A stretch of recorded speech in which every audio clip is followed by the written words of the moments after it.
नमस्कार, good morning everybody. मैं हूं Suraj Singh, civil engineer from Bharat. I am Suraj Singh, civil engineer from Bharat, to talk about Constitution of India in this serial of Constitution discussion। Bharat के संविधान की serial में जो मेरे दे रहा हूं आपको इन वीडियोस में डिस्कस करने के लिए। पहले भी मैंने दी हैं और दे रहा हूं कंटिन्यूशन, ताकि आपको समझ आ जाए। बहुत जरूरी है समझना इसका।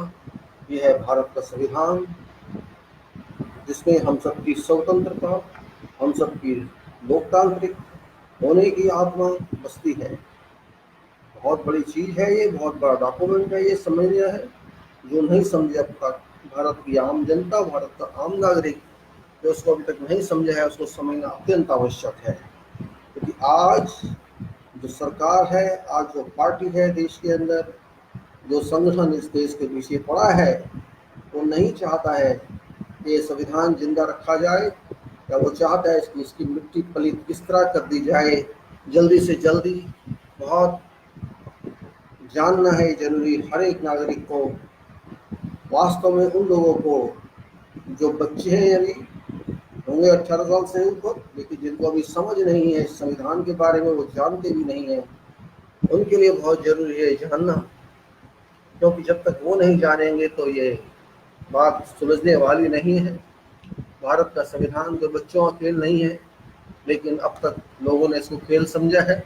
यहाँ तक कि देश की राजनीतिक पार्टियां, देश के राजनीतिक नेता, देश की जनता, देश का पढ़ा लिखा वर्ग, देश का किसान, देश का हर आदमी, हर व्यक्ति, उनमें से शायद 2-3% लोग ऐसे होंगे जो इसको जानते होंगे, या जो वकालत करते हैं, या जज हैं, या ऐसे काम में हैं जहाँ पर कानून की नॉलेज आवश्यकता बहुत जरूरी है। जैसे चार्टर्ड अकाउंटेंसी होती है, कंपनी सेक्रेटरी होते हैं, वो लोग जो इन बातों से डील करते रहते हैं, इन बातों के ताल्लुक में आते रहते हैं, वो लोग शायद इसको जानते हैं। लेकिन एक आम नागरिक, भारत का एक आम नागरिक इस बात को नहीं जानता है, नहीं समझता है, जो बहुत दुख की बात है। बहुत आवश्यक है जानना। आप नहीं जब तक जानेंगे तब तक आपको कुछ समझ नहीं आएगा। ये भारत है, हमारा देश, हमारी आत्मा जिसमें बसती है, हमारा शरीर जिसमें बसता है, हम जिसका दिया जमीन का अन्न खाते हैं, रोटी खाते हैं, हर कुछ इस भारत की जनता के लिए ये भारत देश देती है। भारत माता जिसको कहते हैं, खाली भारत माता कहने से भारत माता नहीं हो जाती है, भारत कहने से भारत नहीं हो जाता है, जय भारत कहने से भी जय भारत नहीं हो जाता है। उसको पहचानना, उसकी वैल्यू देना, उसकी इज्जत करना, उसको कुछ भी मान सम्मान देना, उसकी वैल्यू रखना ही जानना जरूरी है। जब तक हम उसके बारे में नहीं जानेंगे कि मेरी माता कौन है, मेरा पिता कौन है, मैं क्या वैल्यू दूंगा। मेरे माता पिता मुझे बताएंगे, या तो मैं तब समझ आएगा कि पड़ोसी बताएगा तब समझ आएगा, क्योंकि मैं तो बच्चा हूँ, मैं जानता ही नहीं हूँ, मैं तो पैदा हो गया हूँ, बस इतना ही मुझे मालूम। It is very essential for every citizen of this country, every kid of this country, every person of this country, whether educated or illiterate, should know about what is Bharat Constitution, what is Constitution of this country. Again and again, I am reiterating, this is very significant to know, to be known by everybody belonging to this country, as a citizen of this country, as a child of this country, as a matured citizen of this country, as a voter of this country, as a subject of this country, as a leader of this country, everywhere, all over geography of this country, borders of this country, to know about what we are, how we are living, how our country is moving, how we are being led, how are we being considered, and that can be understood only when we know a lot about Constitution of this country. It's not so easy just to speak that there's a constitution. It is not enough just to say there is a constitution. It is a requirement that we must know about that. I'm not saying you go through all 395 articles in details. There you have to just know about your rights and your duties. That is very important. You should know about how government works. That is very important. You should know about our whole system shall work, how our institutions shall work, how do they work. That is very important to know. How our parliament work, that is very important to know. How our, you can say, public work, that is very important to know. How judiciary work, that is very important to know. How elections are conducted and why these are conducted, that is also very important to know. what function President of India has to do. That is very important to know. All these must be known as a part of a general subject, and that subject was used to be called civics. And sometimes when I was young in education, and that's it. I think now it's not taught. It's taught in a different way because I have talked to many kids, many children, many adults, and many people who are well educated, having graduation and post graduation, and even MBA and PhD degrees, that they are not well aware about what law rules us, what is constitution of our country. They are not aware of that, and that is a big problem, in fact, to my understanding. Because if you don't know your country, what do you know about you? Just having a degree of whatever field is not adequate, because that is a part of your professional way to live your life, to earn some money and make yourself. But making life is not only criteria that you should have to live. You are living in a country that supports you. You are living in a country that granted you education, that provided you education, imparted you education free of cost. This is a country where food you got free of cost, like because it's cheap, food is cheap. This is a country which gives you all five elements of life. So you have to give back to this country whatever you got with required interest. But you cannot give back until you understand this country. Understanding your family is very important. Understanding your parent, your brother, your sister, siblings are also very important. Same time, understanding of neighborhood is very important. Similarly, understanding of your city is very important. Same thing, understanding your state is very important. Same way, understanding of your nation, understanding of your document of nation, understanding law of your nation, understanding structural system of your nation is also very important. Every time I am stressing on this issue that you should know that, and particularly my statements is targeted and aimed to those who are well educated people, but they ignore.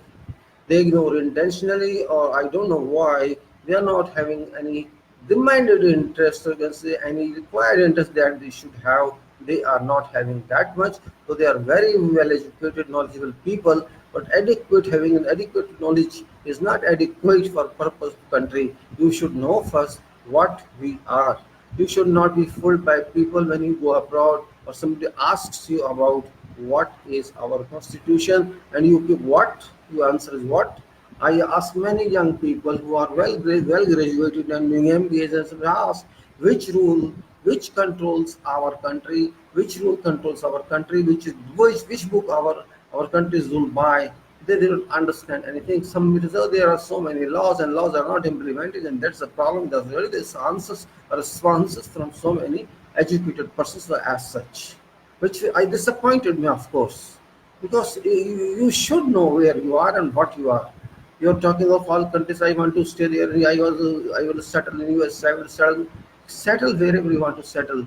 Wherever you go, there is some law. There is some requirement you have to satisfy. You do it. When you go to some foreign country, you have to abide by those laws. Similarly, when you are here in your country, you have to abide by those laws. I know its implementation of law is not efficient, but that doesn't mean that there's no law.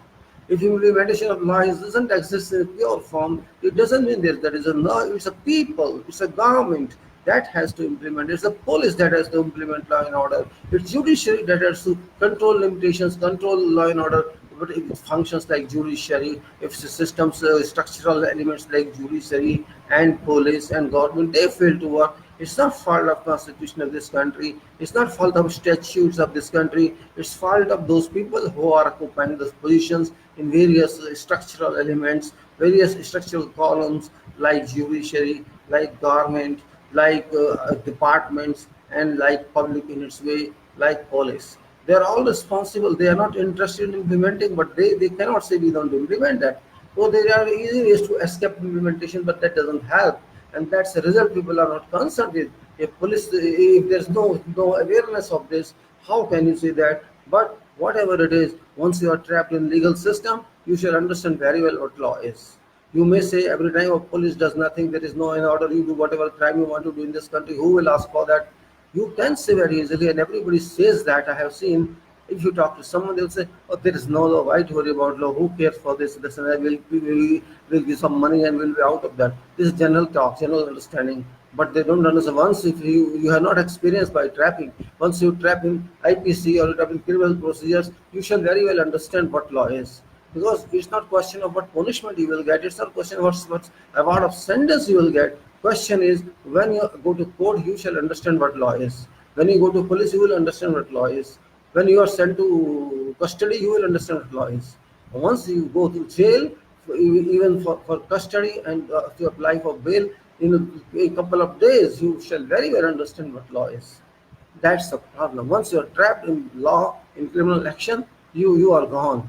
No problem when you get punishment. But up to time you get punishment, you have to realize multiple degree of harassment and embarrassment you have to face from police, from law, as well as from your neighborhood, from your society. Though you are not criminal so far, you are not adjudicated, you are criminal, you are not been awarded. People say, oh, he has gone to jail, he is like that, he is that. Means you might, up to 10 years, you may not be punished, but people shall punish you by statements, by talking, abiding your personality and all that. And that is what is punishment, just like it happens. So, my dear, first understand what you are, where do you stand. Don't criticize laws. Don't criticize those who compose these laws. Don't criticize those people who fabricated all these documents and who produced these documents for your support. Your documents are very good. Documents are pure, genuine. Only problem is those people who are using these documents are not proficient, are not competent. Inconsistency exists within their minds and their working, and that's a problem. If a judge works satisfactorily and judge works with complete details and dedication and determination, judge can solve cases very fast. Similarly, if police works with determination, there can be no problem in law and order. And if leaders work to commitment, country shall be very good. But unfortunately, none of these have been doing it. Who is suffering? Sufferers are public, general public, and not rich or heavies, because they have a lot of money, they can buy everybody. But problem lies with middle class and lower class. That is why we are not serious. We must be serious to understand these positions, these statutes, this constitution, because we will be sufferers, not those rich people who have billions of dollars, billions of rupees in this country. They shall not suffer because they can pay money as a bribe or whatever you can say, as an indirect inducement to somebody. And that is where we stand wrong. That's what I'm saying. We have to understand our constitution. जब तक हम नहीं समझेंगे भारत का संविधान क्या है, इस भारत के नियम कानून क्या है, भारत में स्ट्रक्चरल एलिमेंट्स कैसे चलते हैं, सिस्टम कैसे काम करता है, हम कुछ समझ नहीं पाएंगे। और ये समझना बहुत आवश्यक है उन लोगों के लिए जो जानते नहीं है, कहते हैं कि यहाँ कोई कानून नियम नहीं है, या सब चलता है, कोई पूछता नहीं है। लेकिन जब वो जानते नहीं है, क्योंकि जब वे फंसे नहीं हैं, जिस दिन वो लोग फंस जाएंगे कानून के चक्कर में, उन्हें पता लग जाएगा कि हमारा क्रिमिनल लॉ क्या है। जब उनको जेल जाना पड़ेगा, शायद कस्टडी के लिए ही सही, जमानत जब तक नहीं मिलती है, पुलिस जब तक उन्हें पकड़ेगी, हवालात में रखेगी, उसके बाद कोई ऐसी बात होगी, जमानत मिलने के बाद तो फिर कोर्ट जाना पड़ेगा बार बार, लेकिन फैसला नहीं होगा। कई साल हरासमेंट होगी, जाना पड़ेगा, नहीं तो वारंट निकल जाएंगे, वकील कुछ सलाह देंगे, गलत देंगे या सही देंगे, लेकिन फैसला नहीं होगा। लेकिन उनके फैसले अपने आप हो चुके हैं, क्योंकि कई साल जब धक्के खाएंगे, कोर्ट में जाके मजिस्ट्रेट के सामने खड़े होंगे, अटेंडेंस लगवाएंगे, उसके बाद एप्लीकेशन लगवाएंगे, लेकिन फायदा कुछ नहीं होगा, क्योंकि फैसला तो होना ही नहीं। जब होगा बहुत टाइम होगा, तब तक आपकी शायद 10-15 साल की एज में निकल जाए, तब आपको समझ आएगा कि नियम क्या होता है, जेल में किस तरह झाड़ू लगवाई जाती है, जेल में किस तरह सफाई कराई जाती है, किस तरह आपको डांटा जाता है, किस तरह आपको तंग किया जाता है, एम्बैरेसमेंट किया जाता है। जब जेल से आप बाहर आते हैं तो लोग आपको किस तरह से देखते हैं, कहते हैं देखिए केस चल रहा है, जमानत के बाहर है, आपकी इज्जत खत्म हो जाती है, समाप्त हो जाती है। उस बात को जब तक आप नहीं समझेंगे, जब तक उस बात की अनुभूति नहीं करेंगे, आपको समझ नहीं आएगा कि देश का नियम क्या है, देश का कानून क्या है, देश का ज्ञान क्या है, देश किस धरातल पे खड़ा है, देश क्या चाहता है आपसे। आप चाहे गलती करिए, कुछ भी करिए, आप सोच रहे कोई पकड़ नहीं सकता, पकड़ आप नहीं, आप गलती करेंगे, कानून तोड़ेंगे, आपको कोई कुछ नहीं कहेगा, लेकिन जब पकड़ा जाएगा तो आपको बचाने वाला भी कोई नहीं मिलेगा। कहते रहिए देखिए हमेशा चोरी करता है, कोई कुछ नहीं बिगाड़ रहा, देखिए वो क्राइम कर रहा है, कोई कुछ नहीं बिगाड़ रहा। क्राइम करना कोई क्राइम नहीं है जब तक कि वो क्राइम पकड़ा ना जाए। जब वो पकड़ा जाएगा तो आपको पता लग जाएगा कि क्राइम क्या होता है। इसलिए आपको ये सब जानने के लिए देश के बारे में जानना बहुत आवश्यक है, भारत के संविधान के बारे में जानना बहुत आवश्यक है, भारत के नियम कानून के बारे में बहुत आवश्यक है, भारत के बारे में क्या होता है, जुडिशरी किस तरह काम करती है या नहीं करती है, एग्जीक्यूटिव किस तरह काम करती है कि नहीं करती है, सरकार किस तरह काम करती है कि नहीं करती है, जो बाकी भी संस्थान है वो काम करते हैं कि नहीं करते हैं, ये जानना आपके लिए बहुत आवश्यक है। और तभी आप समझेंगे कि आप जानेंगे कि आप कौन हैं, आप किस देश में रहते हैं, उस देश को क्या कहते हैं। उस देश का नाम भी लोग सही नहीं जानते, तो इस बात का होता है। कोई ये भी नहीं जानता कि संविधान में क्या लिखा है, संविधान खोल के भी नहीं देखा। मैंने तो देखा है बड़े से बड़े वकील कपिल सिब्बल जैसे भी और दूसरे भी बहुत बड़े बड़े लोग, राजनीतिक नेता, चाहे वो किसी भी पार्टी के हो, इस देश का नाम भी सही नहीं बोलना चाहते हैं। वो एक जबान पे आया हुआ है हिंदुस्तान, वही बोलते रहते हैं, जो पहले मुगलों के ज़माने में होता था। वो भूल जाते हैं कि आज के संविधान में भारत का नाम हिंदुस्तान नहीं है, भारत का नाम भारत है और इंडिया है। इस बात को जब तक वो समझेंगे नहीं, ये सोचेंगे नहीं। मैं ये नहीं कहता कि वो संविधान जानते नहीं है, केयरलेसनेस है, जबान के ऊपर जो आ गया वही बोला जाता है। अरे इंडिया बोल दो, भारत बोल दो, नहीं बोलेंगे हिंदुस्तान, चाहे वो राहुल गांधी हो, कपिल सिब्बल हो, या किसी बीजेपी का नेता हो, या कोई और हो, उनको बिल्कुल समझ नहीं आता। एक जबान के ऊपर जब तोता बैठा है वही निकल जाता है। मैं ये नहीं कहता कि जान के बोलते होंगे या क्या करते होंगे, शायद इग्नोरेंट है, मुंह से निकल जाता होगा। लेकिन उन लोगों के लिए जो तो ऐसा नहीं है, जो पढ़े लिखे लोग हैं, युवा हैं, दूसरे हैं, उनको तो बात सच बोलनी चाहिए, लेकिन वो भी नहीं समझते। वो कहते हैं ये भी तो नाम है, क्योंकि उन्होंने कभी संविधान खोल के देखा नहीं, कुछ किया नहीं, तो ऐसी बात करते हैं। जब तक वो संविधान देखेंगे नहीं, संविधान देखने के लिए बहुत काम नहीं करना पड़ता है, क्योंकि सबसे पहले पेज पर ये लिखा है प्रीमियर्स के बाद कि हमारे देश का नाम क्या है। सबसे पहला सेंटेंस, सबसे पहला प्रोविजन यही है संविधान के अंदर कि हमारे देश का नाम भारत तथा इंडिया है। इस बात को हम नहीं समझते, क्योंकि हम नहीं समझना चाहते। हम पता नहीं क्या चाहते हैं, भारत के नाम से सोचते हैं कि भारत का मतलब गांव में होता है। शायद ऐसे गलतफहमी बन गई कि भारत गांव वालों में रहने वाले को जमीन को भारत कहते हैं, जबकि ऐसा नहीं है। वो एक इंटरप्रिटेशन हो गई है, वो एक सोच की तरीका हो गया कि हम क्यों कहते हैं ऐसा। भारत का नाम भारत है, भारत का नाम हिंदुस्तान नहीं है, भारत का नाम इंडिया है। इंडिया इंग्लिश में कह सकते हैं आप, जबकि ऐसा नहीं है, लेकिन भारत हमारे यहाँ का नाम है। और भारत तो कृष्णा ने भी यूज़ किया है, भारत तो राम ने भी यूज़ किया है। अगर आप जाकर पीछे देखेंगे तो वो सब भारत ही कहते थे इसको।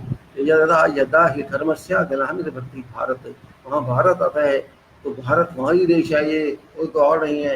इसको समझने के मैं बार बार आपको इसीलिए कह रहा हूँ कि शायद मेरी बात से आप बोर होते होंगे, उसके लिए आप बहुत धन्यवाद। मेरी बात से आपको गुस्सा भी आता होगा, उसके लिए भी बहुत धन्यवाद। आप गुस्सा, यही तो मैं चाहता हूँ, आप बोर हो, यही तो मैं चाहता हूँ, क्योंकि मैं कोई आपको कहानी नहीं सुना रहा, मैं कोई आपको नावल नहीं सुना रहा, मैं कोई आपको चुटकुले नहीं सुना रहा, मैं कोई आपको जोक्स नहीं सुना रहा। मैं आपको जो बात बता रहा हूँ वो बहुत सीरियस बात है, क्योंकि आप उसको समझ के चलेंगे तो शायद कानून नियम के हिसाब से आपको ठोकर ना लगे ज़िंदगी में, लेकिन नहीं चलेंगे तो कहीं ना कहीं आप फंस जाएंगे। और तब आपको वकील समझा देंगे कानून क्या होता है। आपको जब कोर्ट के अंदर 100-200 बार जाना पड़ेगा तो आपको पता लग जाएगा कानून क्या होता है, नियम क्या होता है। जब वकील लंबी लंबी चिट्ठियाँ लिख के जवाब लिख के देगा, आपको समझ नहीं आएंगे, तो आपको पता लग जाएगा कि क्या होता है। वकील लोगों का काम है अपने पटाना क्लाइंट को, उनको पैसे लेने से मतलब है। हम जिता देंगे आपको, चिंता ना कीजिए, हम इसकी खाट खड़ी कर देंगे, चिंता ना कीजिए, हम खिंचाई कर देंगे उसकी, चिंता ना कीजिए। ऐसी बातें वकील लोग करते हैं, उनका पेशा है, उनको कमाना है, पैसे हैं उनके, तो वो आपको झूठ भी बोलेगा, सच भी बोलेगा, दोनों बातें बोलेगा। उसमें उसका कसूर नहीं है, उसका धंधा है ये। धंधा उसका ऐसा है कि अपने आदमी को बचाने की कोशिश करना है, और उसके बाद आदमी नहीं समझता तो वो क्या करेगा। उसका काम नहीं है, आपको पैसे उसको दे रहे हैं, इसी बात के दे रहे हैं कि वो आपको रास्ता बताए। और रास्ता जब आपको समझ नहीं आएगा तो क्या करेंगे आप किसी और से पूछेंगे, फिर किसी और से पूछेंगे, और 2-3 आदमी से बात करके आप कंफ्यूज हो जाते हैं। यही प्रॉब्लम है यहाँ पे। इसलिए जब तक आपको डिटर्मिनेशन नहीं है, आपकी समझ अच्छी नहीं है कि हम किस देश के लोग हैं और हमारे क्या हक हैं, हमारी क्या ड्यूटीज हैं, तब तक आप इस बात को समझ नहीं सकते। मैंने आपके साथ पहले डिस्कस किए थे भारत के संविधान के बारे में, हम कुछ पेज कवर कर गए थे, हम आगे बात करेंगे। अब इसके हमने पहुंचा था अटॉर्नी जनरल ऑफ इंडिया की बात कर रहे थे, attorney general for Bharat India, इसके यहाँ तक पहुंचे थे हम। इसमें 76 आर्टिकल है, ये आर्टिकल क्या कहता है वो भी देख लें। President shall appoint a person who is qualified to be appointed a judge of Supreme Court to be Attorney General of India. President shall appoint a person who is qualified to be appointed a judge of Supreme Court of Bharat, India. The President shall appoint a person who is qualified to be appointed a judge of Supreme Court to be Attorney General of India. आगे चलते हैं, देखते हैं। It shall be duty of Attorney General to give advice to the Government of India upon such legal matters and to perform such other duties of a legal character as may from time to time be referred to or assigned to him by President, and to discharge functions conferred on him by or under this Constitution or any other law for time being in force. In performance of his duties, Attorney General shall have right of audience in all courts to territory of India. Attorney General shall hold office during pleasure of President and shall receive such remuneration as President may determine. So this is about Attorney General. Let us speak in Hindi for a while. Better, yes, yeah. Speak in Hindi for a while. Okay. Bharat का महान्यायवादी 76 article तो आप पढ़ते हैं। राष्ट्रपति उच्चतम न्यायालय का न्यायाधीश नियुक्त होने के लिए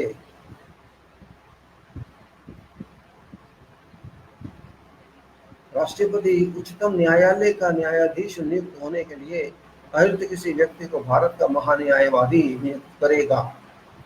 महान्यायवादी का यह कर्तव्य होगा कि वह भारत सरकार को विधि संबंधी ऐसे विषयों पर सलाह दे और विधिक स्वरूप के ऐसे अन्य कर्तव्यों का पालन करे जो राष्ट्रपति उसको समय समय पर निर्देशित करें या सौंपें, और उन कृत्यों का निर्वहन करे जो इसको उसको इस संविधान अर्थ अथवा तत्समय प्रवृत्त किसी अन्य विधि द्वारा या उसके अधीन प्रदान किए गए हों।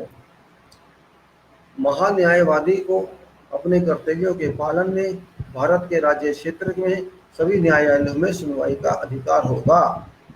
महान्यायवादी राष्ट्रपति के प्रसाद पर्यंत पद धारण करेगा और ऐसा परिश्रमिक प्राप्त करेगा जो राष्ट्रपति अवधारित करें। ये तो रही बात आपके अटॉर्नी जनरल की। अब चलते हैं conduct of government business 77 article. All executive actions of government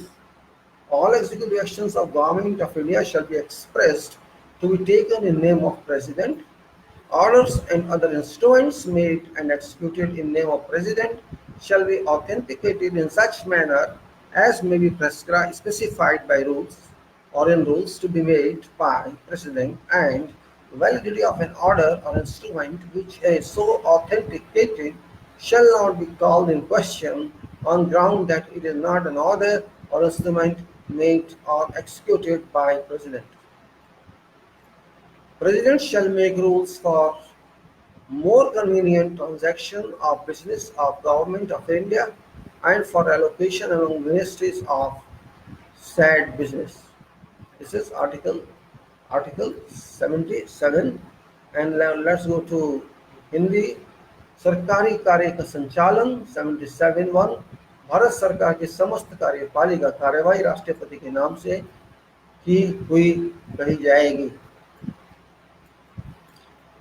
राष्ट्रपति के नाम से किए गए और निष्पादित आदेशों और अन्य लिखितों को ऐसी रीति से अधिप्रामाणित किया जाएगा जो राष्ट्रपति द्वारा बनाए जाने वाले नियमों में विनिर्देशित की जाए, और इस प्रकार अधिक प्रमाणित आदेश या लिखित को विधि मान्यता के इस आधार पर प्रसंगत नहीं की जाएगी कि वह राष्ट्रपति द्वारा किया गया या निष्पादित आदेश का अधिक लिखित नहीं है।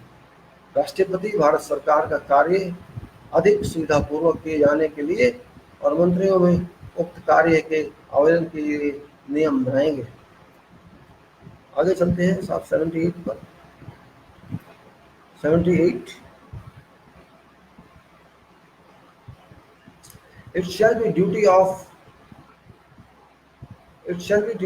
Prime Minister to communicate to President all decisions of Council of Ministers relating to administration of matters of Union and proposal for legislation. To furnish such information relating to administration of affairs of Union and proposals for legislation as President may call for, and if President so requires, to submit for consideration of Council of Ministers any matter on which a decision has been taken by Minister but which has not been considered by Council. 78 in Hindi। प्रधानमंत्री का यह कर्तव्य होगा कि वह संघ के कार्यकलाप के प्रशासन संबंधी और विधान विषयक प्रस्तावनाओं संबंधी मंत्री परिषद के सभी विनिश्चय राष्ट्रपति को संसूचित करे। संघ के कार्यकलाप के प्रशासन संबंधी और विधान विषयक प्रस्तावनाओं संबंधी जो जानकारी राष्ट्रपति मांगे उसे वह दे, और किसी विषय को जिस पर किसी मंत्री ने विनिश्चित कर दिया है किंतु मंत्री परिषद ने विचार नहीं किया है, राष्ट्रपति द्वारा अपेक्षित किए जाने के पर परिषद के समक्ष विचार के लिए रखें। अब चलिए 79 now 79 this is Parliament 79।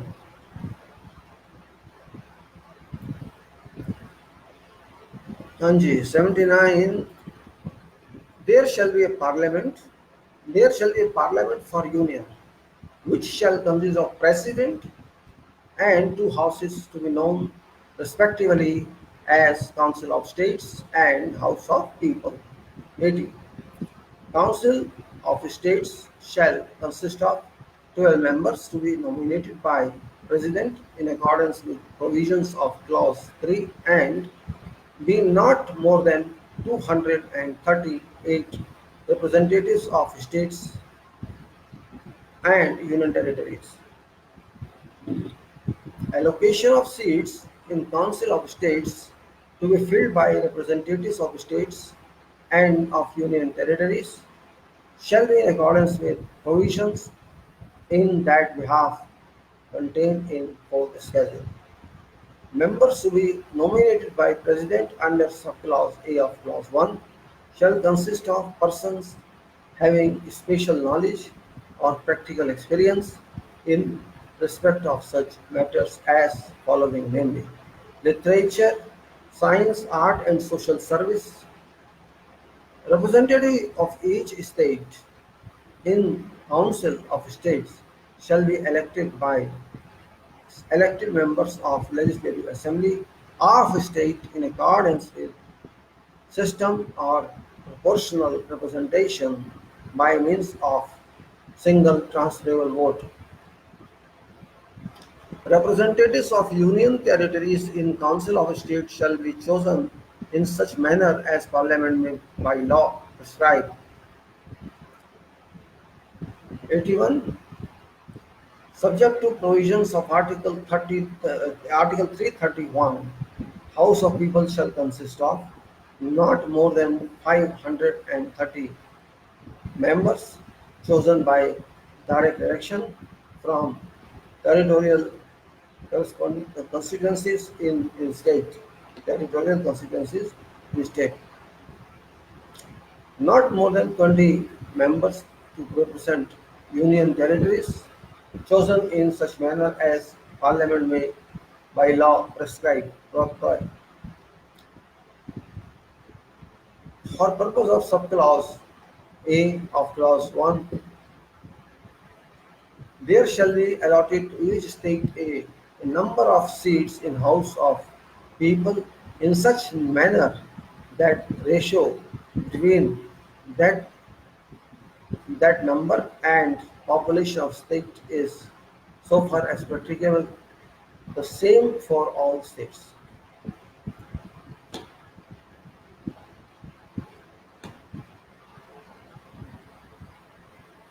Each state shall be divided into territorial constituencies in such manner that ratio between population of each constituency and numbers of seats allotted to it, so far as practicable, same throughout the states,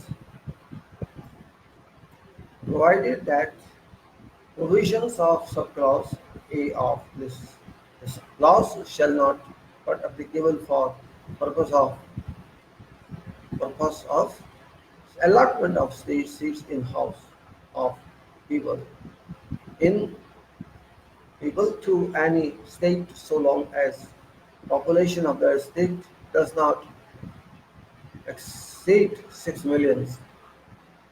In this article, expression population means the population as ascertained in last proceedings, census of which relevant figures have been published, provided that reference in this clause to last proceeding census of which relevant figures have been published shall until relevant figures for first census taken after a year have been published.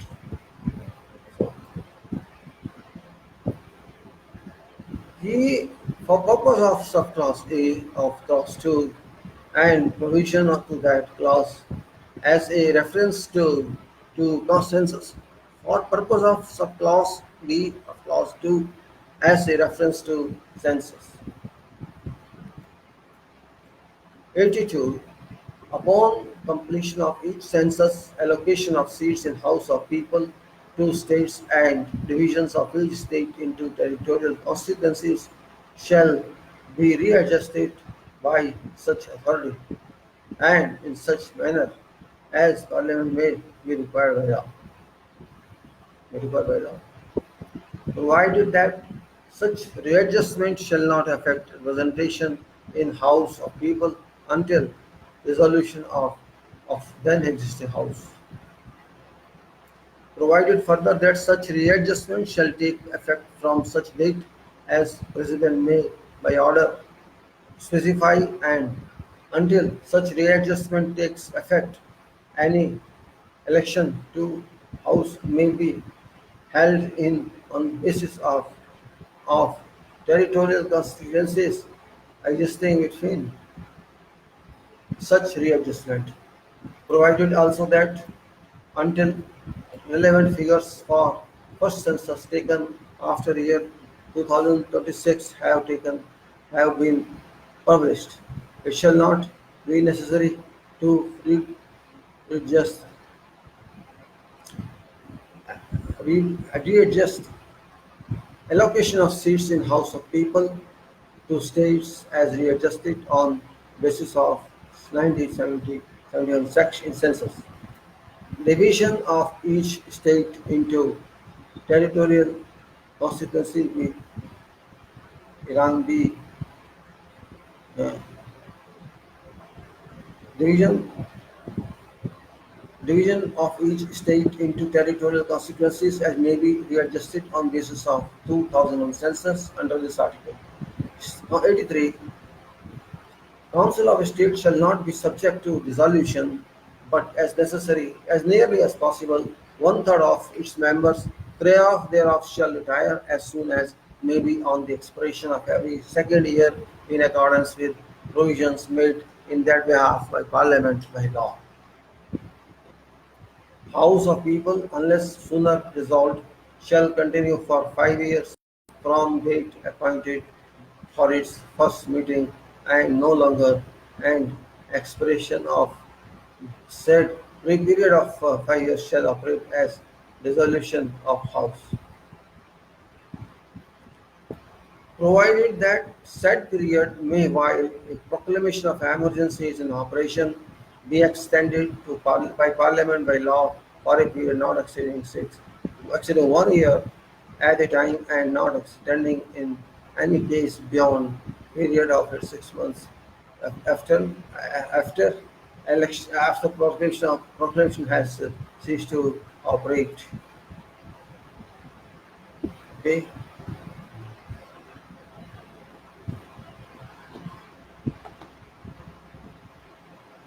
This is right. So let's take this Hindi. हाँ जी. संसद संघ के लिए 79 article. संघ के लिए एक संसद होगी जो राष्ट्रपति और दो सदनों से मिलकर बनेगी जिसके नाम राज्यसभा और लोकसभा होंगे. 80. राष्ट्रपति द्वारा खंड 3 के उपबंधों के अनुसार नाम निर्देशित किए जाने वाले 12 सदस्य और राज्यों के और संघ राज्यों क्षेत्रों के 2 से अधिक 2 से 38 से अन्य प्रतिनिधि से मिलकर बनेगी. राज्यसभा में राज्यों के और संघ राज्य क्षेत्रों के प्रतिनिधियों द्वारा भरे जाने वाले स्थानों का आवंटन चौथी अनुसूची में इस नियमों आंतरवर्षीय उपबंधों के अनुसार होगा. राष्ट्रपति द्वारा खंड 1 और खंड 1 के अधीन नाम निर्देशित किए जाने वाले सदस्य ऐसे व्यक्ति होंगे जिन्हें निम्नलिखित विषयों के संबंध में विशेष ज्ञान या व्यवहारिक अनुभव है, अर्थात साहित्य, विज्ञान, कला और सामाजिक सेवा.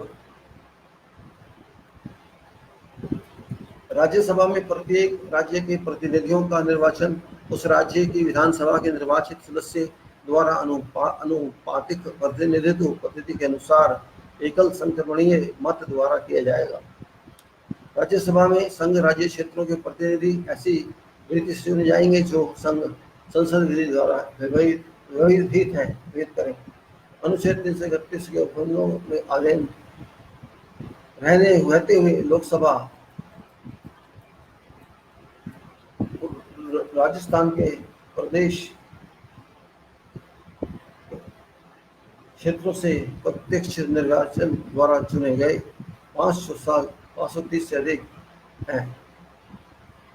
संघ राज्य क्षेत्रों का प्रतिनिधित्व करने के लिए ऐसी रीति से जो संसद विधि द्वारा उपबंधित करे चुने हुए 20 से अधिक सदस्य से मिलकर बनेगी। खंड खंड के उपखंड के प्रयोजनों के लिए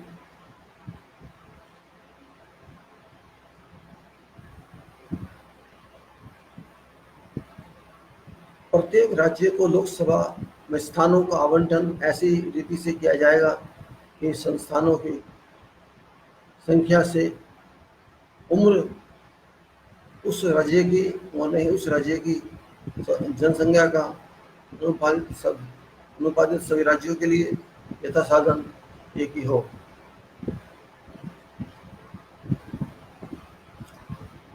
और प्रत्येक राज्य को प्रादेशिक निर्वाचन क्षेत्रों में ऐसी रीति से विभाजित किया जाएगा कि प्रत्येक निशान से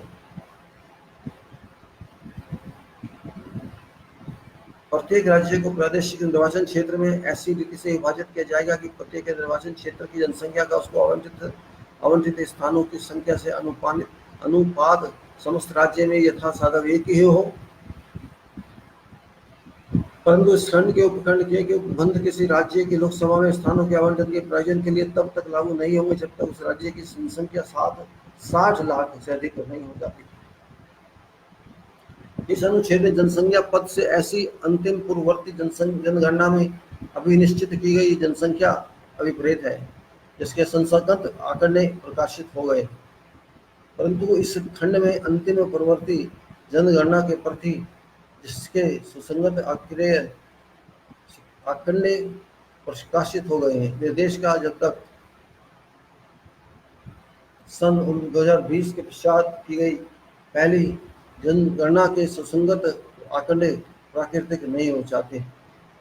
यह अर्थ लगाया जाएगा कि वह एक खंड के उस खंड के परंतु के प्रयोजनों के लिए 1971 की जनगणना के प्रति निर्देश है और खंड 2 के उपखंड से सरकारों के लिए उम्र तथा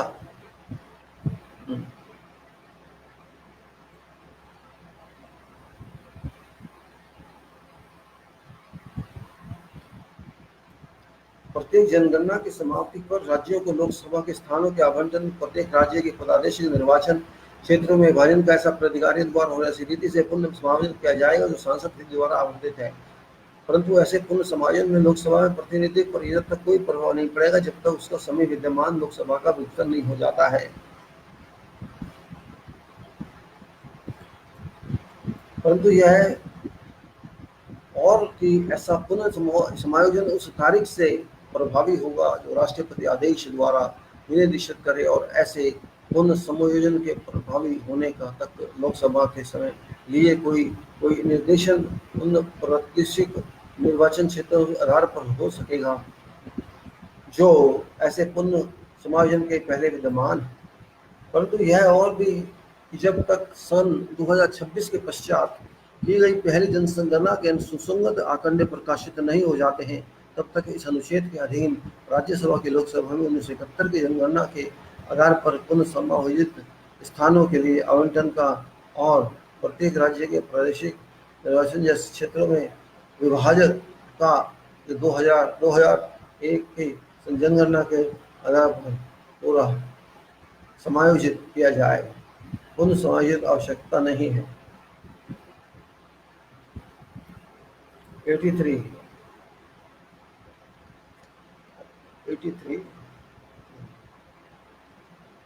राज्यसभा का विघटन नहीं होगा किंतु उसके सदस्यों में से यथासंभव निकटतम 1/3 सदस्य संसद द्वारा विधि द्वारा इस निम्न किए गए उपबंधों के अनुसार प्रत्येक वर्ष को समाप्ति पर यथाशक्ति शीघ्र निवृत्त हो जाएंगे। लोकसभा यदि पहले ही विघटित नहीं की गई है तो लोकसभा यदि पहले ही विघटित नहीं की जाती तो अपने प्रथम अधिवेशन के लिए नियत तरीके से 5 वर्ष तक बनी रहेगी और इसके से अधिक नहीं है, इसके अधिक नहीं है। 5 वर्ष की उक्त अवधि को समापन कई का विकास समर्थन। लोकसभा यदि पहले से विघटित नहीं की जाती है तो अपने प्रथम अधिवेशन के लिए नियत तारीख से 5 वर्ष तक बनी रहेगी, इससे अधिक नहीं। और 5 वर्ष की उक्त अवधि को समाप्ति का परिणाम लोकसभा का निपटा होगा, परंतु उस अवधि को जब आपात की घोषणा परिवर्तन में होगी तब संसद विधि द्वारा ऐसी अवधि के लिए बढ़ा सकेगी जो एक बार में 1 वर्ष से अधिक नहीं होगी। और उद्घोषणा के परिवर्तन में यह न कोई भी अवधि से अधिक नहीं होगी है 1 वर्ष से अधिक नहीं होगी और घोषणा के परिवर्तन में न रह जाने के पश्चात उसका विस्तार किसी भी दशा में नहीं हो सकेगा। 6 मास की अवधि से अधिक नहीं होगा। कोई व्यक्ति संसद के किसी स्थान को भरने के लिए चुने जाने के लिए अहित कभी होगा। 84 हम आगे चलते हैं 84 से पहले का ताकि आपको आ जाए। 84 पढ़ते हैं यहाँ पे।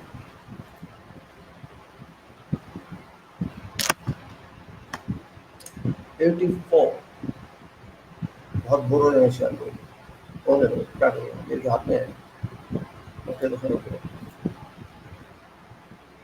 A person shall not be disqualified to be chosen to fill a seat in Parliament unless he is a citizen of India and makes and subscribes before some person authorized in that behalf by the Election Commission on an oath or affirmation accounting to forms set out for purposes in third schedule.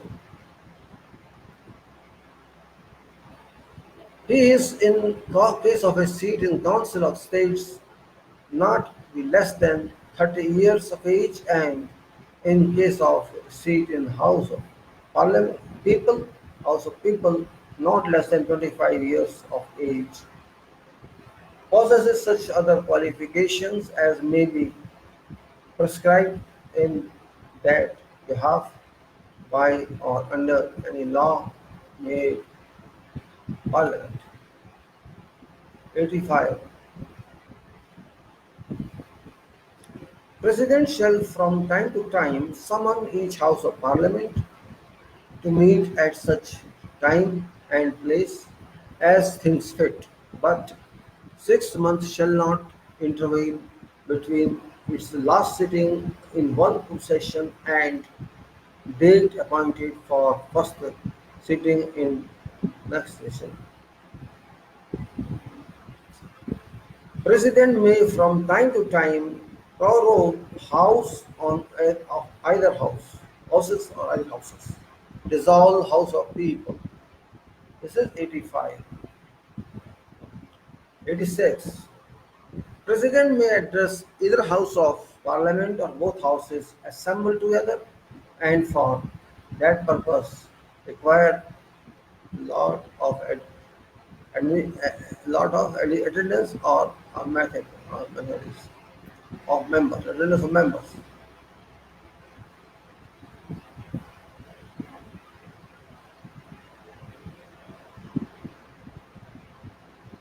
President may send messages to either House of Parliament, whether with respect to a bill then pending in Parliament or otherwise, and the House to which any message is so sent shall, with all convenient dispatch, consider any matter required by message to be taken into consideration.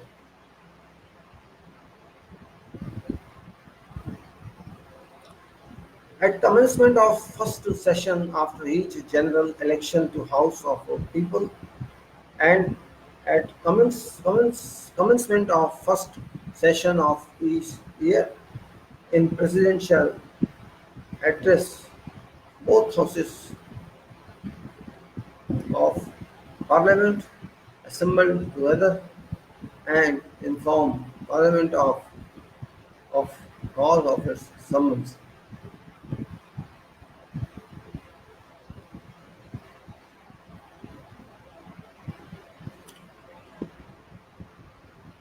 Okay. 88. Every member and Attorney General of India shall have right to speak in and otherwise to take part in proceedings of either House, any joint sitting of Houses and any committees of Parliament of which he may be named member, but shall not be by virtues of this authority entitled to vote. Let's go to Hindi. 88 तक हो गया ना हिंदी। कोई व्यक्ति संसद के किसी स्थान को भरने के लिए चुने जाने के लिए अर्ह तभी होगा जब वह भारत का नागरिक है और निर्वाचन आयोग द्वारा इस नियम निमित्त प्राधिकृत किसी व्यक्ति के समक्ष तीसरी अनुसूची में इस प्रयोजन के लिए दिए गए रूप के अनुसार शपथ लेता है या प्रतिज्ञान करता है और उस पर अपने हस्ताक्षर करता है वह राज्यसभा में स्थान के लिए कम से कम 30 वर्ष की आयु का और लोकसभा में स्थान के लिए कम से कम 25 वर्ष की आयु का है और उसके पास ऐसी अन्य अर्हताएं हैं जो संसद द्वारा बनाई गई किसी विधि द्वारा बनाई गई किसी उसके पास ऐसी अन्य अर्हताएं हैं जो संसद द्वारा बनाई गई किसी विधि द्वारा या उसके अधीन या हम निमित्त विहित की जाए।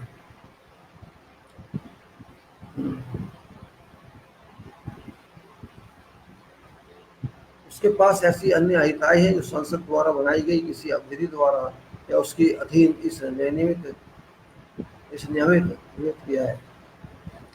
राष्ट्रपति समय समय पर संसद के प्रत्येक सदन को ऐसे समय और स्थान पर जो किसी किराए के लिए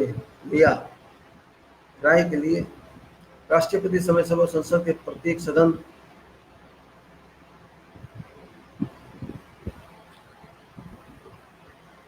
राष्ट्रपति समय समय पर संसद के प्रत्येक सदन को ऐसे समय और स्थान पर जो वह ठीक समझे अधिवेशन के लिए आहूत करेगा किंतु उसके एक सत्र की अंतिम बैठक और आगामी सत्र की प्रथम बैठक के लिए नियत तारीख के बीच 6 माह का अंतर नहीं होगा। राष्ट्रपति समय समय पर सदनों का या किसी सदन का सत्रावसान कर सकेगा, लोकसभा की डिवीजन कर सकेगा। राष्ट्रपति संसद के किसी एक सदन में या एक संवेद दोनों सदनों में अभिभाषण कर सकेगा और इस प्रयोजन के लिए संसदों की उपस्थिति भी अपेक्षा कर सकेगा। राष्ट्रपति संसद में उस समय लंबित किसी विधेयक के संबंध में संदेश या किसी अंदर संदेश संसद के किसी सदन में भेजा जा सकेगा और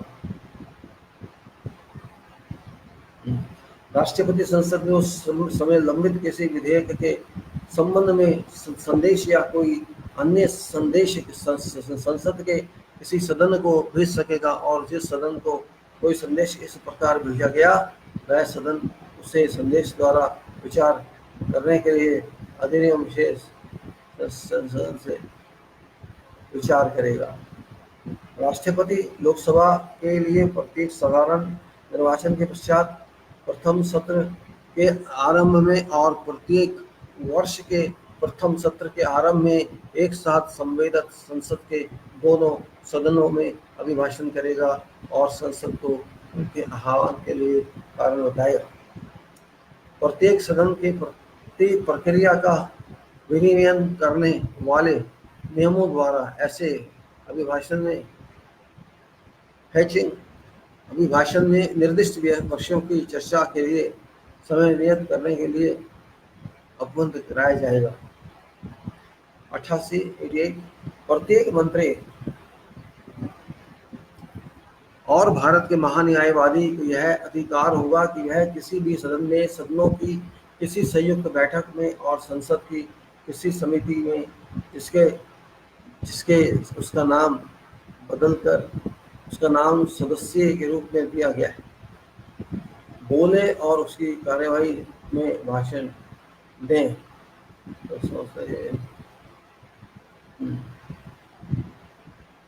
उसी कार्रवाई में अन्यथा भाग ले, किंतु इस अनुच्छेद के आधार पर मत देने के लिए हकदार नहीं होगा। पार्लियामेंट ऑफिसर संसदीय अधिकारी अधिकारी 9 article article 89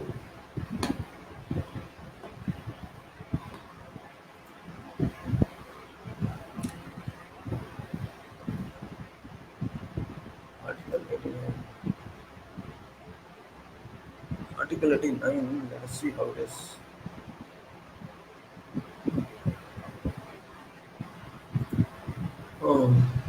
Offices of Parliament 89. Vice President of India shall be ex officio Chairman of Council of States. Council of State shall, as soon as may be, choose a member of Council to be Deputy Chairman thereof, and so often as office of Deputy Chairman becomes vacant, Council shall choose another member to be Deputy Chairman thereof. 90. A member holding offices as Deputy Chairman of Council of State shall vacate his office if he ceases to be a member of Council, may at any time be by writing under his hands address to the chairman, or resign his office, and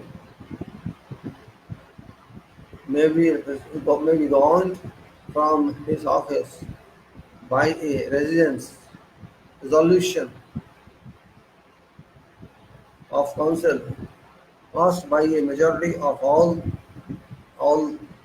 10 members of council. Okay. Provided that no resolution for purpose of clause C shall be moved unless at least 14 days notice has been given of intention to move such a resolution. Article 90 Hindi में भी देखें, article 90 और 89 दोनों।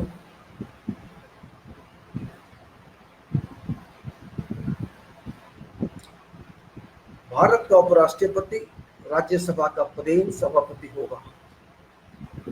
राज्यसभा यथाशक्ति शीघ्र अपने किसी सदस्य को अपना उपसभापति चुनेगी, और जब जब उपसभापति का पद रिक्त होता है तब तक राज्यसभा किसी अन्य सदस्य को अपना उपसभापति नहीं चुनेगी। तब तक राज्यसभा किसी अन्य संसद को अपना राष्ट्रपति चुनेगी। 90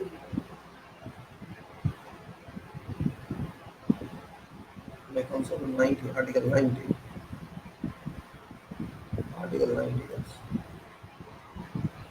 राज्यसभा के उपसभापति के रूप में पद धारण करने वाला सदस्य यदि राज्यसभा का सदस्य नहीं रहता है तो अपना पद रिक्त कर देगा।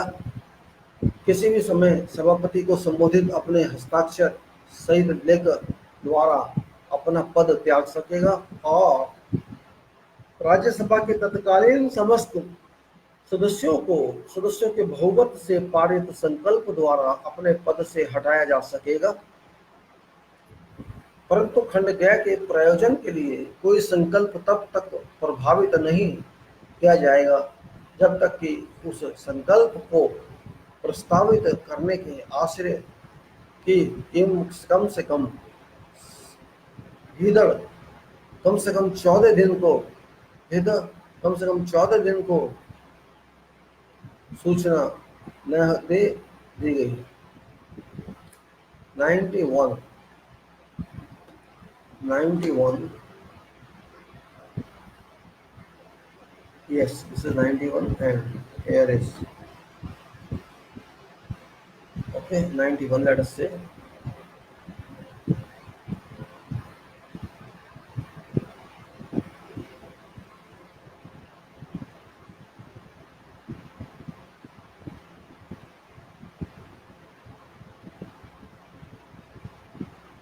While office of chairman is vacant or during any period when vice president is acting as or discharging functions of president, duty of office shall be performed by deputy chairman, or if office of deputy chairman is also vacant, by such member of council of states as president may appoint for purpose. During absence of two absence of chairman from any sitting of council of states, deputy chairman, or if he is also absent, such person as may be determined by rules of procedure of the council, or if no such person is present, such other person or council as may be determined by. Hmm, this is 91. Okay, so 92, 92 number है, 91, 92. At any sitting of Council of States, while any resolution for removal of Vice President from his office is under consideration, Chairman, or while any resolution for removal of Deputy Chairman from his office is under consideration, the Deputy Chairman shall not, though he is present, prescribe, and provisions of Clause 2 of Article 91 shall apply in relation to every such sitting of this case. There appear as they apply in relation to a sitting from which chairman, or as case may be, deputy chairman is absent. Chairman shall have right to speak in and otherwise to take part in proceedings, all proceedings of Council of States, while any resolution for the of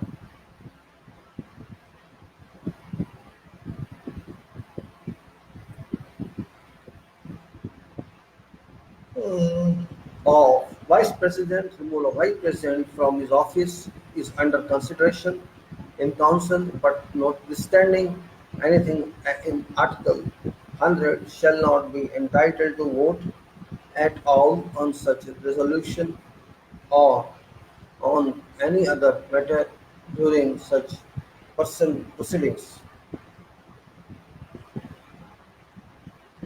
93. House of People shall, as soon as may be, choose two members of House to be respectively Speaker and Deputy Speaker thereof, and so often as the House of People shall, as soon as may be, choose two members of House to be respectively Speaker and Deputy Speaker thereof, and so often as office of Speaker or Deputy Speaker becomes vacant, or House shall choose another member to be Speaker or Deputy Speaker, or as the case may be. Article 93. Article 93.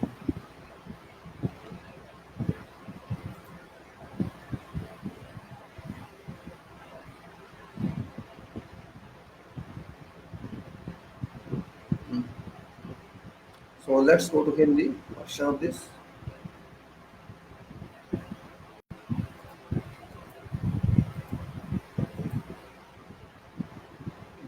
91 जब सभापति का पद रिक्त है या ऐसी अवधि में उस उपराष्ट्रपति जब उपराष्ट्रपति राष्ट्रपति के रूप में कार्य कर रहा है या उसके कृत्यों का निर्वहन कर रहा है, तब उपसभापति या यदि उपसभापति का पद भी रिक्त है तो राज्यसभा का ऐसा सदस्य जो राष्ट्रपति नियोजन के लिए नियुक्त कर रहे उस पद के कर्तव्यों का पालन करेगा। राज्यसभा की किसी बैठक में सभापति की अनुपस्थिति में उपसभापति या यदि वह भी अनुपस्थित है तो ऐसा व्यक्ति जो राज्यसभा की प्रतिक्रम के नियमों द्वारा अवधारित किया जाए, या यदि ऐसा कोई व्यक्ति उपस्थित नहीं है तो ऐसा अन्य व्यक्ति ने जो राज्यसभा द्वारा अवधारित किया जुर्म भगाने के उपरांत कार्य करेगा। 92(1) राज्यसभा को किसी बैठक में जब उपराष्ट्रपति को उसके पद से हटाने का कोई संकल्प विचाराधीन है तब सभापति या जब उपसभापति को उसके पद से हटाने का कोई संकल्प विचाराधीन है तब उपसभापति उपस्थित रहने पर भी पीठासीन नहीं होगा और अनुच्छेद 91 के खंड 2 के उपबंध ऐसी प्रत्येक बैठक के संबंध में वैसे ही लागू होंगे जैसे वह बैठक में संबंध में लागू होते हैं जिससे यथास्थिति सभापति या उपसभापति अनुपस्थित है। जब उपराष्ट्रपति को उसके पद से हटाने का कोई संकल्प राज्यसभा में विचाराधीन है तब सभापति को राज्यसभा में बोलने और उनकी कार्यवाही में अन्यथा भाग लेने का अधिकार होगा, किंतु वह अनुच्छेद 100 में किसी बात के होते हुए भी ऐसे संकल्प पर या ऐसी कार्यवाहियों के दौरान किसी अन्य विषय पर मत देने का हकदार नहीं होगा। लोकसभा यथाशक्ति शीघ्र अपने 2 सदस्यों को अपना अध्यक्ष और उपाध्यक्ष चुनेगी और जब जब अध्यक्ष या उपाध्यक्ष का पद रिक्त होगा तब तक लोकसभा किसी अन्य सदस्य को यथास्थिति अध्यक्ष या उपाध्यक्ष चुनेगी।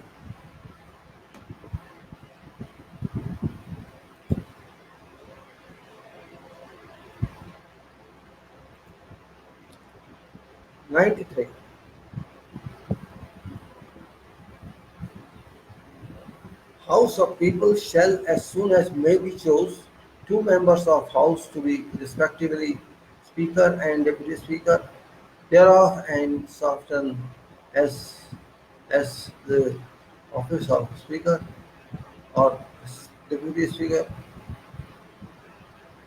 Speaker become vacant.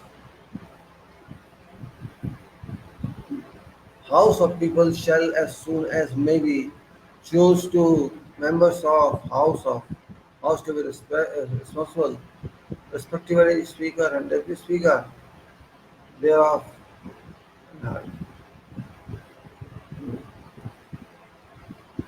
House of People shall as soon as may be choose 2 members of the House to be respectively Speaker and Deputy Speaker thereof, and so often as office of Speaker or Deputy Speaker becomes vacant, House shall choose another member to be Speaker or Deputy Speaker as case A. 94.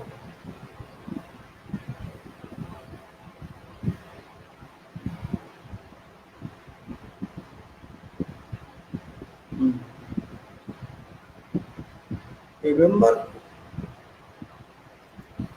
member holding office as Speaker or Deputy Speaker of House of People shall vacate his office if he ceases to be a member of House of People. May at any time, by writing under his hand, address if such member is Speaker to Deputy Speaker and Speaker to the Deputy Speaker, and if such member is Deputy Speaker to Speaker, resign his office.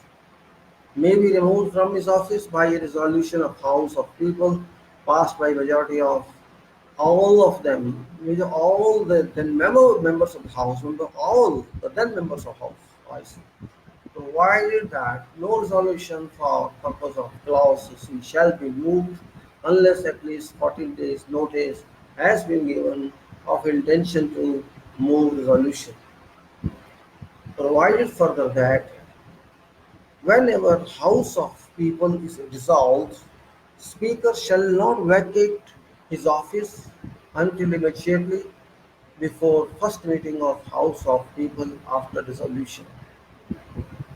So let us read this as usual in Hindi so that it is clear. Lok Sabha यथा article 93 Lok Sabha यथाशक्त शीघ्र अपने दो सदस्यों को अपना अध्यक्ष और उपाध्यक्ष चुनेगी जो जब जब अध्यक्ष या उपाध्यक्ष का पद रिक्त हो तब तब लोकसभा किसी अन्य सदस्य को यथास्थिति अध्यक्ष या उपाध्यक्ष चुनेगी। लोकसभा के अध्यक्ष या उपाध्यक्ष के रूप में पद धारण धारण करने वाला यदि लोकसभा का सदस्य नहीं रहता है तो अपना पद रिक्त कर देगा। किसी भी समय यदि वह सदस्य अध्यक्ष है तो अध्यक्ष को संबोधित और यदि वह सदस्य अनुरक्त है अध्यक्ष को नियमित संबोधित अपने हस्ताक्षर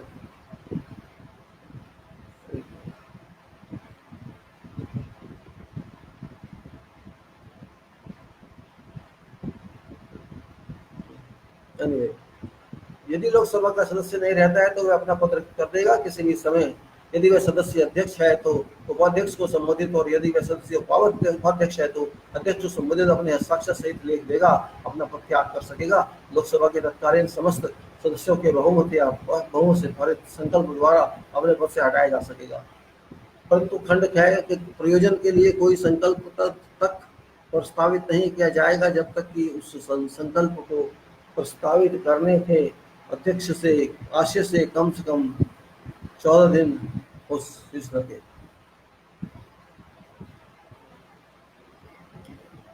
अब आते हैं परंतु यह और कि जब कभी लोकसभा का विघटन किया जाता है तो विघटन के पश्चात होने वाले भारी लोकतंत्र होने वाले प्रथम अधिवेशन है। परंतु यह और कि जब कभी लोकसभा का विघटन किया जाता है तो विघटन के पश्चात होने वाले लोकसभा के प्रथम अधिवेशन के ठीक पहले तक अध्यक्ष अपने पद को रिक्त नहीं करेगा।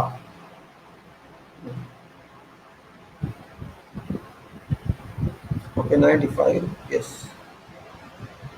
हो गया 1 hour 7 minutes no problem. Let us continue 95। इसके बाद क्या है आगे पढ़ेंगे, देखते हैं क्या होता है। देखते हैं 96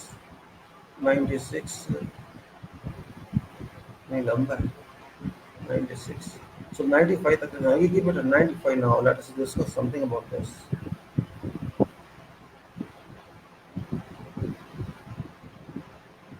Yes, so we have covered articles of constitutions from 1 onwards to 95 and a whole year for purpose just to talk of what we are doing about this. It's not simply pulling on discussion in the name of talking, just talking in Hindi and English, not adequate. Understanding is very adequate, very important, significant from this point of view, that point of whatever point of view.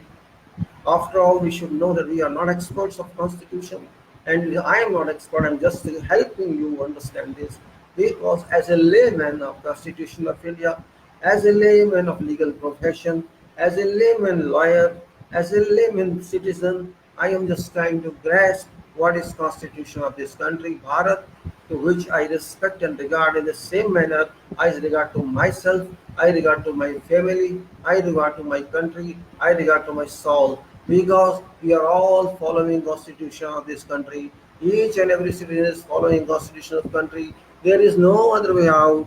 You cannot ignore Constitution because this is for you, this is for every citizen of this country, and this is like a family issue. When you decide certain issue in your family, that becomes internal law of your family or system of your family or lower profile rules of your family, and they must be complied with as far as these don't impact neighbors. Similarly, every family has certain regulations, every neighborhood has certain regulations which are of course not statutory regulations, but regulation devised by those own people for their own use. Similarly, this is a statutory regulation the constitution has been used or implemented, is being enforced. This is statutory plus this is public plus this is, you can say, first document of this country formally. If some foreigner element comes here to stay here, that person has to know about the constitution of this country. To an extent, no crime is committed by that person. If knowingly or unknowingly, with the intention or bad or good intention, some crime is committed by certain foreigner element, that person shall also be subject to same treatment as our subjects are. That is the reason when you also visit some other country for work or for staying or health, you also are required to know what law is there or what general law applies there to person of that country, citizen of this country, as well as those who are residents there. Therefore, we have a big law, we have a pool of thousands of statutes, we have a big constitution here, big in sense of volume wise, not big otherwise. 395 articles is not very big, but whatever is included in them, whatever secrets are fixed in, it has not been very well analyzed till now. When even judges and all those top lawyers, they have to understand each time they apply these laws, these articles to their cases, or wherever some article is referred to these cases and there is no clear answer, highest judges in this country, Supreme Court judges and High Court judges, have been invested and conferred with the duty to decide if there is no available answer to whatever question has been claimed by petitioner. In that case, that answer has to come from judiciary if there is no resolution in the statute itself. If some question comes in courts, in constitutional courts like High Courts and Supreme Court of this country, that what to do in this case is there is a mix of this confusion. There is no clear direction from whatever laws we are operating with. Whatever is there in that case, there is a law, there is a procedure that that judge who is looking after that case, who is have to decide, adjudicate on that case, to answer, to find a solution for that question to be answered, and petitioner must be delivered justice. And whatever answer comes from court in form of solution, that is called a kind of small law or called case laws. And this case law will be done by Supreme Court of this country, that applies to every location of this country until it remains as case law or it is converted to statute by parliament, and that is a law. So we have to understand what is case law. High courts and Supreme Court are authorized because these are constitutional courts. They have full power to decide about such answers, such questions which require answers. That is very significant to understand. These articles which we are talking about, these are general articles so far. These articles require total attention. These articles require basic knowledge, basic education of English. There is English also, you can read English, no problem, but English I really find it difficult to read and understand because my background has not been English because I was a student of science and engineering. Well, I'm not criticizing that because I must know Hindi, that's my language, but reading and writing and understanding are all different because this Hindi, which has been used in this constitution, is high profile Hindi. Every word is real Hindi words, means in every word, and it has to either take many years to understand what those means. That's why I use just thinking in mind and writing various other things. Otherwise, I don't mind that. But to an extent, we are working hard. We are trying to know this. There's nothing wrong in this. You can understand. Why not to understand? क्या problem है? You have to understand your law. As much as you understand, believe me, at least for those youth, as much as they understand, as much as the engineers understand, as much as doctors understand, of course, the lawyers understand. In your profession, you will be smarter. When you are dealing with contracts, I'm asking engineers. When you are dealing contracts, contracts is complicated document.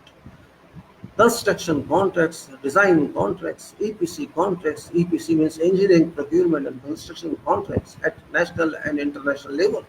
These are very simple and very complicated activities. Simple in the sense you can understand whatever you understand, but complication in the sense there are many interpretations of one thing. So going through documents of construction contracts, if you see there are hundreds and hundreds and hundreds of pages of specifications as well as contract documents. Contract documents means contract provisions. You must understand all those contract provisions because every contract carries many laws with this. For example, contract carries Laws related to contract means contract should be first a real contract, not a imaginary contract. It should be based on Indian contract law. That is what you have to comply with all that. It has to come if there is a question or there is a provisions inserted in this separate contract in this arbitration act. There should be an understanding of arbitration element, arbitration case, arbitration subject, and there should be consideration of how materials are dealt with in field of law and how human resources are dealt with in field of law, how activities are dealt with for purpose of inspection and surveillance, which is a law applicable all over this country. That's what we have to understand. It's not easy to operate contracts, I'm telling you, civil engineers and mechanical engineers, particularly civil and mechanical engineers, because you have to deal with contracts and big projects. And you don't confuse, don't you? Look at lawyers all the time. Because lawyers are not working on a contract, lawyers are not working on a project, you are working. You are dealing every day, your site engineer, your junior engineer, your project engineer, they deal with contracts on site and they don't read, unfortunately. That's the problem. Our engineers know everything, they can do everything, they are very smart people technically, engineering wise, but to an extent law is concerned, general knowledge is concerned, they lag behind. That's the problem. Not necessary that you did not study in your engineering college, engineering degree, no need. Life itself is a study. When you are working on a project, you are dealing with many documents which were not taught to you in your engineering, but you are dealing with them. For example, safety was not taught to you. Quality was not taught to you. Quality in sense of quality that is called now, not quality which you learned in the technical quality only. Now it's not question of technical quality correctness or material correctness, it's the quality of system, which is more and more significant than what you understood. So, as safety, as such, you have to see safety, engineering, and health, etc., and you have to see quality of systems, and you see whatever applications are required to be understood to an extent. Labor relations are concerned, to an extent, material handling is concerned, to an extent, dealing with contractors is concerned, to an extent, dealing with dealers is concerned, to an extent, many other fields are concerned. Technical specifications are concerned, documents are concerned, sources are concerned, references are concerned, international and national codes are concerned. That is what is required to be known by engineers, and that is the reason professionalism comes in here. If you don't update yourself, those new arrivals, you are not professional in that case because you ignore something, you will have lack of knowledge. When you don't have knowledge, you cannot apply that. And nobody teaches you in field. Remember, you have to read, you have to refer to contracts. And sometimes there are contracts which are composed many years back, and those are also many parts of those have been updated and not clear in that whatever it is put on that project that applies. So in this way, you have to find many complications with you. That whatever in addition of engineering you are learning in, that is from field, and that is real learning because you are not only learning, you are applying that. In theory, you just learn bending moment, shear force, all these forces, that forces, deflection, but in field you apply them. Do you calculate deflection? You calculate bending moment, you calculate shear force, you calculate the stresses, you calculate the strains. Do you really use them in your field? You don't use them in field. Of course, design engineer uses them in field, but that is from software and not from thorough preliminary studies or thorough first principle. Well, that is facility. I cannot criticize that as well because it's a question of time. Many trials are made for designs, and finally they get some answer. And that is what I am stressing about. Civil engineers must understand contracts, contract laws, whatever contract laws are there. They must understand what are evidences. They must understand Evidence Act. They must understand how civil procedure codes work. They must understand how safety works. They must understand how many other laws work related to various activities in field. This is what is required. And it you can understand only when you understand constitution of this country. There is a relation between constitution and contracts, as well as a relation with constitution and your profession, as well as there is a relation. For example, accident occurs on site, you are an engineer head or project engineer or project manager, some people die there or something happens there, injured there, and who is responsible? You'll say, of course, contractor shall be responsible, doesn't matter, it shall be, but you too are responsible because you are supervising or superintending contractor, you are a work contractor, you also got legal duty to check or ensure that work is right. But it's not happening. You just escape site, conductor runs from site, and you run from site during accident. That's not acceptable. How long shall you run? You cannot escape responsibility or liability and accountability. That is your job to absorb and do it. And that is what I'm saying. You have to learn what I am requesting you to learn. If you learn as soon as possible, that's fine. Or if you don't learn, then you will be just remaining in hangover and cloud and everywhere. Oh, I don't know what to do with that. You will ask many people, get many answers. All advocates will confuse you, and many no ignorant people will confuse you. But only books can help you if you go through books, and such types of videos and talks and writings can help you. But you are not used to that. If you keep watching newspapers and watch and you go to AdWords, you can understand many things. Particularly civil and mechanical engineers are required to learn all this, because IT engineers I don't think is required. Electrical also will make a difference, because civil and mechanical are main design. Or civil of course higher than mechanical. Mechanical is to deal with designs and supplies of spare parts and machines and equipments and installation of them, and then you can say pre-commissioning and commissioning, all that. They are involved with that. That they have to do it, but they will do for whom? For you they will do it. So you have to be careful about that. You have to understand all this. If you understand this very well, otherwise it's your problem. I cannot stress you. I can only advise you, because I have seen problems in my life. When I was young in engineering and I was working outside, I had many problems. Seeing one project itself in happened in Doha. Once I was there, not in yes, in Doha. It was 1986, I think. Yes, it happened there. An example is very simple. Means I was just working to the construction firing range, shooting range. You can say this was dimension was 300 meters long or 30 meters long and many meters wide. It was a real project. Their army base in Doha, and we started excavation of that after having verbal approval from government or from consultant. Because the British consultants are there, Rice Perry, etc. You can say I don't even know of them. I was working on behalf of Al Latia Contracting. So I just refer this. This is a factual research, nothing fabricated or news or novel. In that is what happened. One mistake we caused, ignorably, you can say, that we started construction, we started excavation, and then came resident engineer on site. I was standing as a project engineer of that project, you can site agent of that project. I was too young at that time. I was 55 years born, it was 85 or 86, so I was around 30 years. I didn't know law, I didn't know any details of context. I just said, okay, let us start excavation just to push job to get progress. And it happened that that guy came, this engineer, resident engineer, and asked me to stop work. I said, why? You have to check this. Well, why I check this? You approved this, I excavated. But why you stop excavation? So you check it. There is an electric overhead, wiring, electric transmission line, electric pole, and this pole is within 50 meters of coverage from corner of this building. Then what's the problem with that? No, this is not acceptable under law.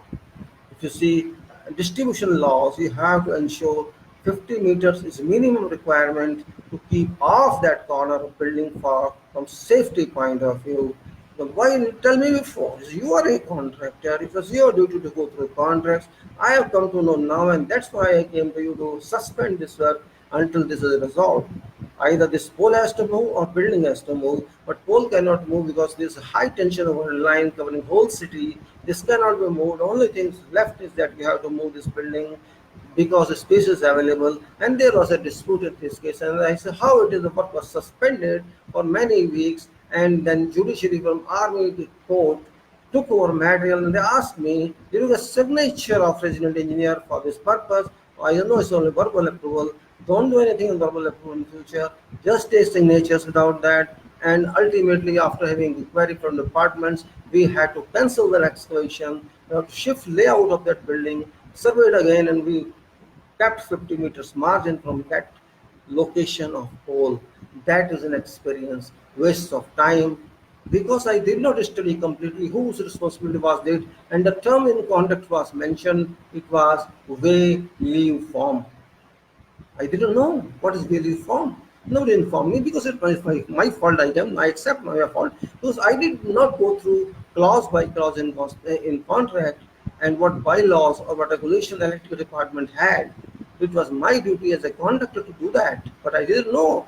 Because like young, I was young, I didn't know this was required. I was oriented technically of where to do this work, exhibit, see, drawings, coordination, this and that, electrical, architectural engineering and structural engineering as a electrical and all that. You didn't understand there's a contract in engineering as well. There's a contract engineering, you can call it, do what, there's no definition, but it is a contract engineering in engineering.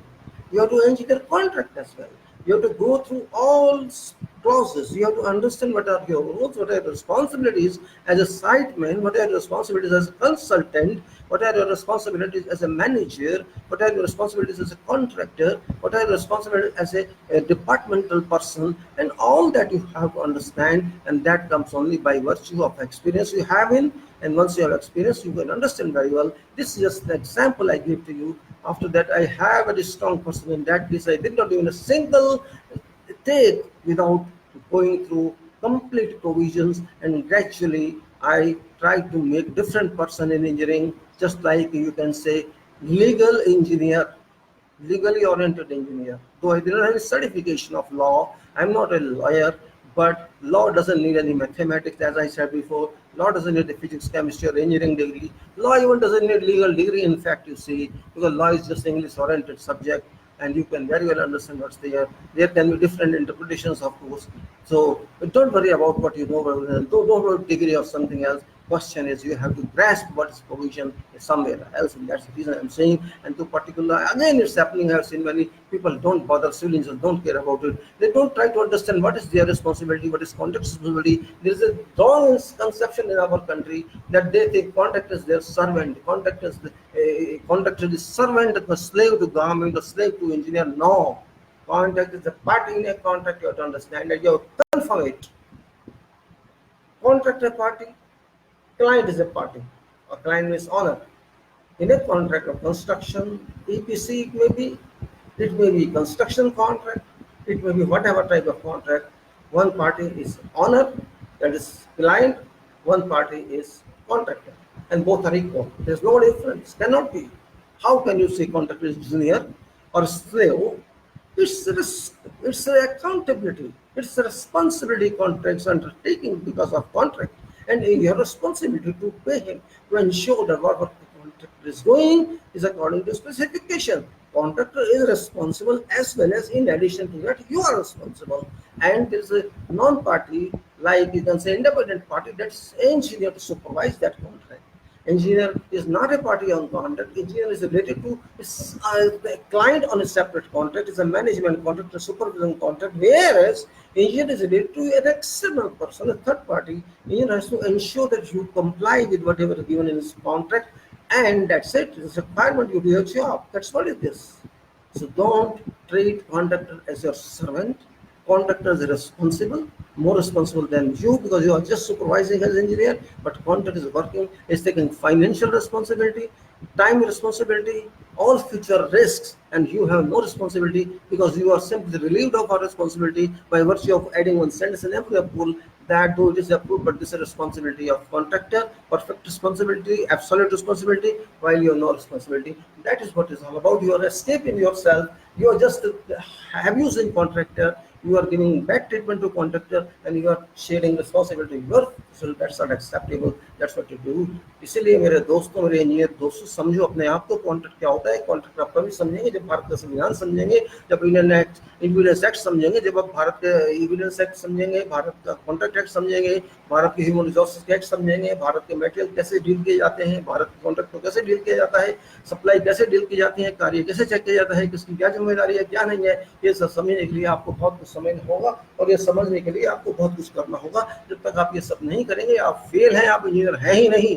अगर आप engineer बनना चाहते हैं तो आपको ये सब समझना होगा. भूल जाइए कि आपने कॉलेज में क्या सीखा था कि नहीं सीखा था. वो कॉलेज में गया, अब आपको स्टार्ट करना है फील्ड में दोबारा, क्योंकि गलतियां फील्ड में होती हैं और वक्त से होती हैं. इंजीनियर से भी होते हैं, कॉन्ट्रैक्टर से भी होते हैं, और मालिक से भी होते हैं. मालिक पैसे नहीं देता है समझ पे, क्या ये गलत नहीं है, क्यों नहीं देता समझ पे, एहसान कर रहे हैं क्या पैसा देने के लिए किसी को. जब कॉन्ट्रैक्टर ने काम किया तो उसका पैसा दो. आपने अगर काम सही कराया तो साइन करके दो कि सर्टिफिकेशन बनी की आपकी ड्यूटी बनती है, तो कॉन्ट्रैक्ट को पैसे मिलने चाहिए। अगर कॉन्ट्रैक्ट को पैसे नहीं मिलते हैं, कॉन्ट्रैक्ट को टाइम एक्सटेंशन जो बनती है नहीं मिलती है, तो ये किसका कसूर है? इंजीनियर का कसूर है। इंजीनियर फोर्स क्यों नहीं करता एम्प्लॉयर को? ये बहुत बड़ी बात है। आप दबा नहीं सकते कॉन्ट्रैक्टर को। कॉन्ट्रैक्ट आपके बाप का नौकर नहीं, किसके बाप का नौकर नहीं है, कॉन्ट्रैक्ट से गुलाम नहीं है। कॉन्ट्रैक्ट की लायबिलिटी ये क्वेश्चन है, वो आपको क्वालिटी कैसे देगा?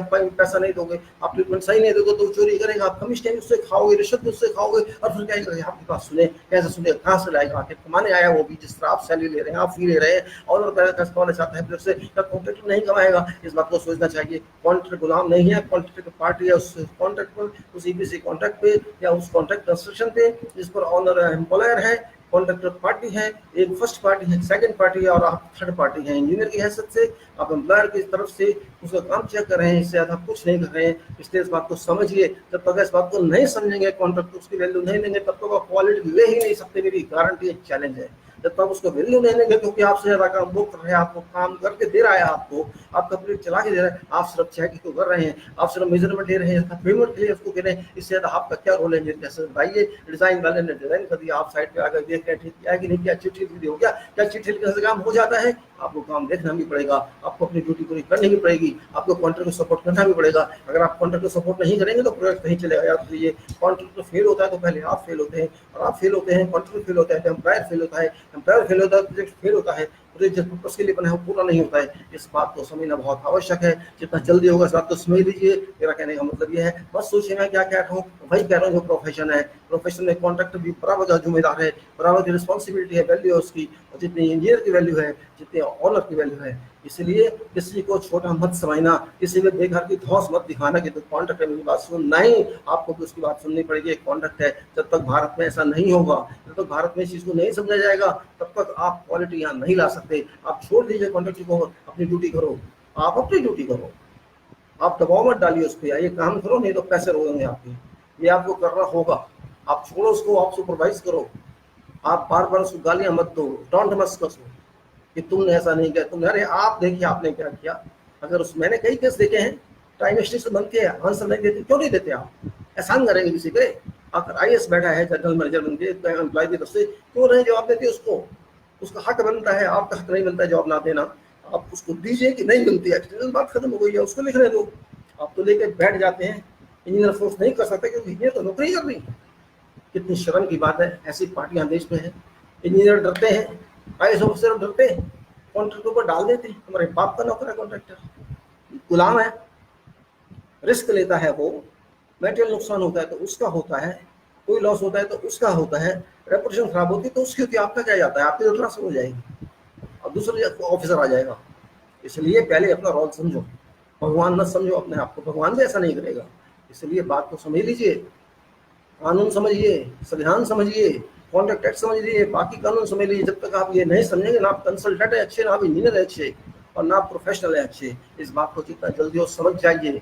वैल्यू तभी होती है जब अपना काम करते हैं। आप मॉडर्नाइजेशन भी चाहते हैं, एडवांसमेंट भी चाहते हैं, इंटरनेशनल लेवल का ही बनना चाहते हैं, लेकिन आप किसी लेवल पे भी नहीं, क्योंकि आप कचरे में बैठे हैं। कचरा वो देश और प्रोफेशन जो हमारे अंदर है, छुपा है। हम अपने आप को समझते हम हैं जो कुछ है, बस हम सरकारी हैं तो हम ये हो गए, हम कंसल्टेंट तो हम ये आता। आपको भी कुछ नहीं है, उसके आदमी भी कुछ नहीं आता, वो भी जानता है उसे कुछ नहीं आता, आप भी जानते, दोनों कुछ नहीं आता। एक कंसल्टेंट कहता है अपने आपको, एक कॉन्ट्रैक्ट का इंजीनियर, और मालिक की तो बात ही छोड़ो, ओनर को तो कुछ आता ही नहीं है। इसलिए मेरी बात आपको बुरी लगेगी, लगे, मैं यही चाहता हूँ आपको बुरी लग रही। मैंने देखा है लोग अपने आप को लाख साफ समझते, मैं कंसल्टेंट हूँ, पता कुछ नहीं है, जिम्मेदारी निभा रहे नहीं, बात समझने नहीं। अरे पिटाई कर दो कॉन्ट्रैक्टर, इसको मारो जितना मार सकते हो, बस हमारा काम होगी। देखो हमने कॉन्ट्रैक्ट को तंग कर दिया, नहीं, आप कॉन्ट्रैक्ट को तब नहीं कर सकते। कॉन्ट्रैक्ट आपके बाप का नौकर बार बार कह रहा नहीं है, वो भी आपकी तरह ही कंसल्टेंट है, उसके अपनी कंसल्टेंसी एक तरह की, उसकी अपनी एक्सपर्टीज है, वो कंस्ट्रक्शन करता है। आप नहीं कर सकते जो वो कर रहा है। कभी आपने उसको दिया, अगर आप करते तो आप कर सकते थे, एम्प्लॉयर खुद कर सकता तो कर सकता था, क्यों नहीं करता? ये एक्सपर्टीज ना एम्प्लॉयर की है ना। आप इस बात को समझ लीजिए अच्छी तरह से, यही मैं कहना चाहता हूँ। बहुत से ऐसे केस होते हैं साइड पे जो तकलीफ होती है, लेकिन तकलीफ सुननी पड़ेगी आपको। खैर, अब मैं इस बात को खत्म करता हूँ कि मैं लेंगे कि ज़्यादा लंबा बात करने से बात गलत हो जाती है, और इसके आगे जब चांद जैसे आगे हम बाद में लेंगे। और अभी इसको बंद करते हैं। आपका धन्यवाद टाइम देने का। जय भारत।